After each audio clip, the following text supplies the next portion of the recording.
Good morning. നമുക്ക് പലതരത്തിലുള്ള നടത്തമുണ്ട് അല്ലേ? നമ്മൾ പല രീതിയിൽ നടക്കും.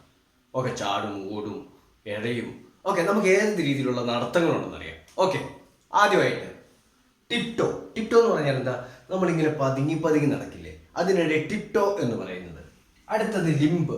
ലിംബ് നമുക്ക് കാലിലൊക്കെ എന്തെങ്കിലും പറ്റി നമുക്ക് അല്ലെങ്കിൽ ഒരു വേദനയൊക്കെ ആകുമ്പോൾ നമ്മൾ ഞൊണ്ടി നടക്കില്ലേ, അതിനാണ് ലിംബ് എന്ന് പറയുന്നത്. അപ്പം അടുത്ത ഏതാ? ഡാഷാണ്. ഡാഷ് എന്ന് പറഞ്ഞാൽ നമ്മൾ വളരെ വേഗം എന്തോ അത്യാവശ്യമായിട്ട് വളരെ വേഗം നടക്കില്ലേ, അതിനാണ് ഡാഷ് എന്ന് പറയുന്നത്. പിന്നെ എന്താണ്? പേയ്സാണ്. പേയ്സ് എന്ന് പറഞ്ഞാൽ എന്താ?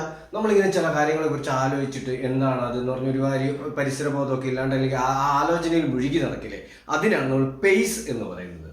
Then stagger. സ്റ്റാഗർ എന്ന് പറഞ്ഞാൽ എന്താണ്?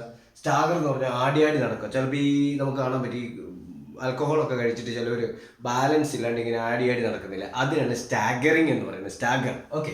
പിന്നെ സ്ട്രോളാണ്. സ്ട്രോൾ എന്ന് പറഞ്ഞാൽ എന്താണ്? അലസമായി നടക്കുക. നമ്മൾ ഒരു പണിയില്ല, ഇങ്ങനെ ചുമ്മാ നടക്കുന്ന ഒരു അലസമായിട്ട് ഒരു ഒന്നിനും കോൺസെൻട്രേറ്റ് ചെയ്യാൻ നടക്കുന്ന ആ നടത്തത്തിനാണ് സ്ട്രോൾ എന്ന് പറയുന്നത്. അങ്ങനെയാണെങ്കിൽ ക്രൗൾ എന്താണ്? ക്രോൾ എന്ന് പറഞ്ഞാൽ മുട്ടിലൊക്കെ ഇടയില്ലേ, ചെറിയ കുട്ടികളൊക്കെ മുട്ടിലിടയില്ലേ, അതിനാണ് ക്രോൾ എന്ന് പറയുന്നത്. അപ്പം പഠിച്ചല്ലോ, പല വിധത്തിലുള്ള നടത്തങ്ങളാണിത്. ഓക്കെ, മനസ്സിലാക്കുക, ഷെയർ ചെയ്യുക, സപ്പോർട്ട് ചെയ്യുക. Okay, by.